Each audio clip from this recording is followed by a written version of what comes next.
Good day mga kamima. Andito nga pala tayo sa Malolos, no?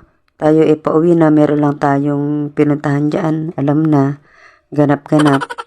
At tayo nga pala ay pupunta ng Baliwag sa SM. At syempre, binabaybay pa natin ang Malolos, papuntang Plaridel, no? At syempre, ayan, kung mapapansin nyo, mabilisan lang ang ating pagkikengkoy. At nasa ganun hindi naman nga kayo mainip. Ayoko sa lahat ng naiinip kayo. Ang gusto ko lang ay maibahagi sa inyo yung paminsan-minsan nating gala at ganap, no, sa ating buhay, no. Kung wala tayo sa water station, syempre hindi mawawala ang ganap sa ating buhay. Kaya naman binabahagi ko sa inyo para na sa ganun malibang kayo kahit papano, makabawas ng stress, no. At dahil nga tayo rest day ngayon, tayo ay gagala muna at masasayahan natin si Mimo, no? Mabait na bata yan Di ba no nakaraan naglaba to? Kaya siya ay ating pangingitiin, no? Ito nga pala ang tulay ng Santo Niño yon sa Pamanila. At ito nasa gawing Santo Niño na pala tayo. At medyo mabilis lang ating pagpapaandar at wala namang gaano kasing sasakyan. Kaya overtake lang tayo, maluwag ang daan.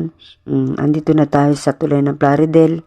No, after nito ay magpa-fast forward na tayo mismo doon sa SM, no? At nang tayo makapag-focus sa pagmamaneho, ha? Kaya Mima, dyan lang kayo at tayo ay dire-diretso. O, di ba? O, sige, eto na tayo. Konti na lang. O, di ba? At ito nga pala tayo sa food court. Kumain muna tayo at si Mimo ay nagugutom na. Bago tayo mamili at kung ano yung pakay niya, kumain muna tayo. Ito na nga tayo sa dressing room. Ayan, nagsusukat na siya ng pantalon. 4 yung pinili niya. At syempre, isusukat muna kung ano yung mapipili niya at mapipit sa katawan niya.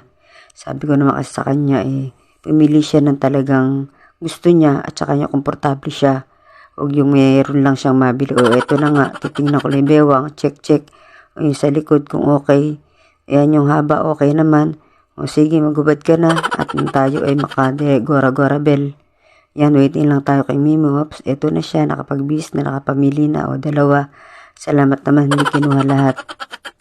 Ayan, pababalot na po natin dun sa sales lady.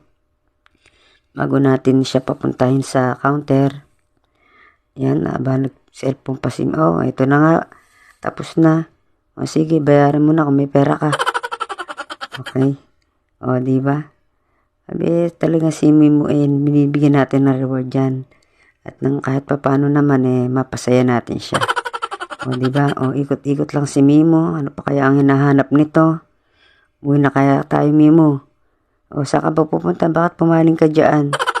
Ayan, umakyat po siya. Umakyat ng hagdanan, sa escalator. O, sige. Saan kaya ito pupunta? Nandito po sa Chinelasan sa Sanduko. Sana walang mapili, Tingnan natin kung anong magaganap sa kanya ngayon. Nagsukat. Wala sanang kumasya, At meron pa naman siyang tsinelas. Naku po, mukhang merong nagustuhan na, Ayan, sukat-sukat din. Ayan, bibigyan ko ng hindi niya gusto. Teka, i-tsa natin yan, Para malito. Oops, nako. Hindi type. Ay, ayun na. Pinabalot na po pala. Ayan na po ang kanyang tsinelas. Yan, punta ulit siya sa counter. O, diba?